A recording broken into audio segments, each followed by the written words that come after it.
Am I wrong for refusing to put my fiancé on the house title after he kept handing me empty pens as a prank? I, 34 female, have been with my fiancé, 37 male, for 3 years, getting married before the end of this year and recently moved in the house that I inherited from my mom. The house is in my name and it took a lot of talking and convincing from him to have his name on the title as well. Now, honestly, part of me doesn't think this is a good idea, at least not right now, maybe after marriage. But anyway, I've decided to go ahead and put his name on the title so he could go ahead and start contributing towards the mortgage more and lighten my burden a little bit. We've made appointments, decided on which form of ownership we were basing this on. When it was time for me to sign the deed, my fiancé stopped me and gave me a pen saying this pen was his lucky pen and told me to use it to sign the deed. I took it and tried to sign, but turned out it was empty. He was like, "Oh, I must have forgotten," while laughing, and then pulled out his other lucky pen. I took it, tried to sign, and that one too was empty. Honestly, seeing how he was laughing, I figured he was messing with me, but he swore he wasn't and pulled out another one of his lucky pens. I tried that one too, and it was empty. My fiancé started cackling, and I felt humiliated, especially with how the gentleman next to him was staring. I got pissed and asked him what that was about, and he said that it was a prank. I asked, "Really? Do you really think this was a time for a prank?" He was like, "It's alright, you can use a real pen now." I pushed the paper away and said, "You know what? Never mind, because I no longer want you on the deed." He lost it completely, saying we had a deal and I can't back out just like that, and that it was a stupid joke that I took too seriously. We had an argument and I refused to sign the deed, at least not then and there. At home, he blew up again, saying I was the one who delayed the process and that he already gave me a real pen and all I had to do was sign the damn paper and get it over with.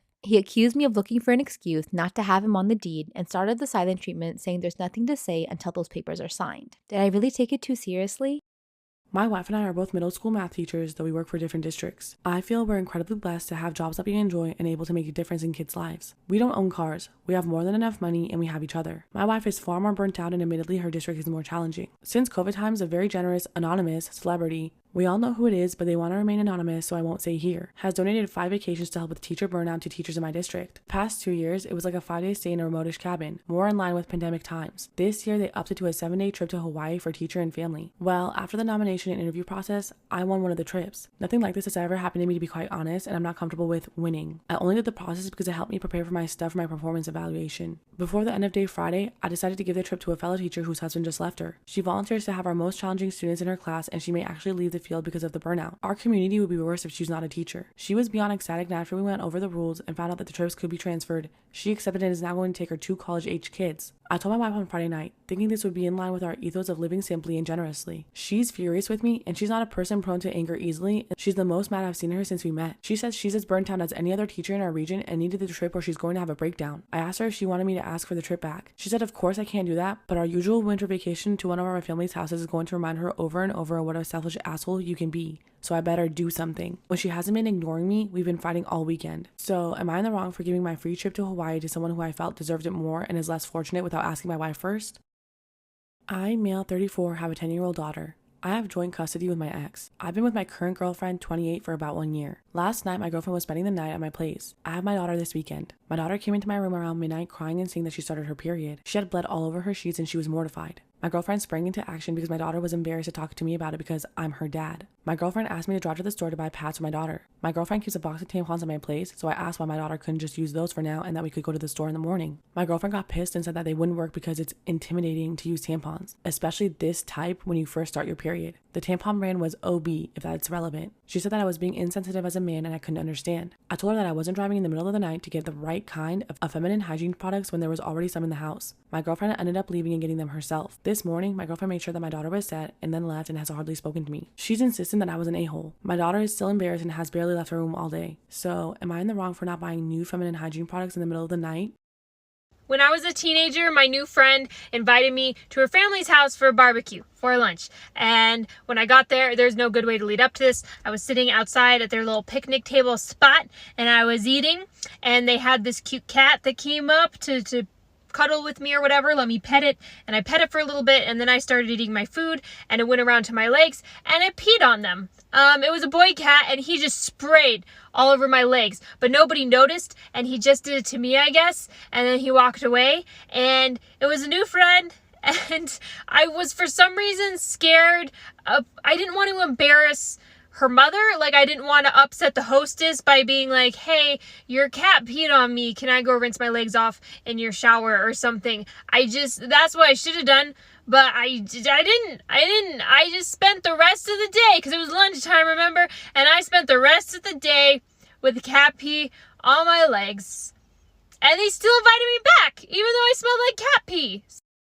I got out of my car to go into a store, and this bird started screaming at me, and I realized that I'd parked next to one of those like decorative, I can speak, I know words, decorative trees in a parking lot. There was a nest in it, and there were a bunch of baby birds. You could hear them. So I ran away so as not to agitate the mother. But then when I came back, I wasn't playing games, because the mother bird had perched on a bush right next to my car door, and probably I should have just gotten in the other side of the car. But instead I walked up to it with my water bottle like this, and I was like, hey bird, I don't want to fight, bird. I just want to get into my car. I don't want to fight. Hey bird. And then I realized there was a lady parked right next to me, halfway in her car, just staring at me. And I don't know if she was judging me because I was scared of a bird, or B, talking to said bird, or C, if I looked like I was actually ready to whack a bird with my water bottle. Am I the asshole for refusing to remove a piece of jewelry at the request of my friend on her wedding day? My 31 female friend, 30 female, we'll call Mary, got married last week, and I was in her bridal party. For context, we are friends from high school, and all of the other bridesmaids were her friends from college, who I hadn't met until her bachelorette party several months ago. I was supposed to attend the wedding with my own fiancé, but he contracted COVID 5 days before we were supposed to leave and made the choice to stay home for everyone's safety. I tested negative, and we don't live together. Our 5th anniversary of our first date was 2 months ago, and he got me a beautiful opal necklace on a gold chain, specifically to wear to the wedding because it complemented my bridesmaid's dress. I asked Mary in our bridal group chat if she was all right with us wearing our own jewelry to the wedding. She said no problem. Day of the wedding comes, all of us bridesmaids and Mary meet early in the morning for pictures outside the chapel. Mary sees my necklace and loves it, and actually asked if she could switch her necklace with mine. Some other bridesmaids chime in and say that it would be her something borrowed. I tried as politely as I could to tell her that my fiance got this for me to wear to the wedding, and especially since he can't be here, I'd like to keep it on. Mary and the other bridesmaids were persistent, saying it was her wedding and her pictures, and I wasn't being accommodating. But I firmly told them no. Mary then said if I could at least take it off, since it looked nicer than her own jewelry. Again, I told her I'd rather not. I'd like to share the wedding photos of myself in the necklace with my fiance. She was not happy. Neither of the bridesmaids were either. I received a lot of cold shoulders and dirty looks the rest of the ceremony and reception. I felt awful. After the first dance, Mary's sister came up to me to tell me just how upset Mary was and rude it was that I upset her on her big day. Am I the asshole? It's been more than a week and I'm still thinking about it nonstop, and Mary hasn't answered any of my texts. Oh man, that one's kind of hard.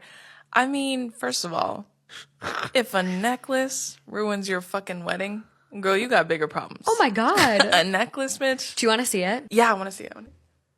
Oh, it's really pretty. It's cute, but like Yeah. nothing to have your day ruined over. No, and it's also minuscule. Like, it is so small. You probably didn't even see it. Also, why would you want to get married in a necklace that another man bought your friend?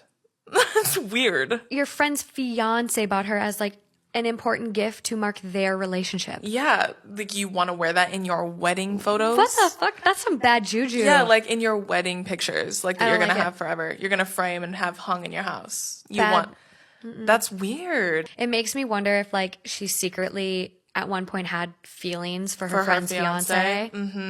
It's always something deeper. It's Because if yeah. it's just that, you're like you're Looney Tunes, bro. Am I the asshole for making my wife look crazy at our housewarming? My male 36, wife female 27, and I just purchased our first home. I work on my car and other people's cars just in my shop when I have the time, and it's a side hustle. I'm actually a teacher in real life, and so is she. In the past, I've gotten grease and dirt on our hand towels, and she's told me off. Our new home has 2.5 bathrooms, including the one we have for guests. She spent all week getting the house ready for our friends and family and was very happy to show off our new home. I also cleaned up the backyard and the shop. I noticed a note pinned to the hand towels in the guest bathroom. It said, "If you touch these, I will end you." Am I the asshole for making my wife look crazy at our housewarming? It said, "If you touch these, I will end you," and she drew a little skull and crossbones. I suppose one of the things I should have done is remove the note, but I didn't. We had an excellent party and everyone left with a full belly and a smile. The day after the party, we cleaned up and I heard her call me by my name. She never does this and I hadn't done anything bad recently, so I wasn't sure why I was in trouble. I hadn't touched the hand towels and neither had anyone else. She says that I left the note there on purpose to make her look bad. I just totally missed the note. She also called her mom and said that it was my fault people think she doesn't want them using her towels.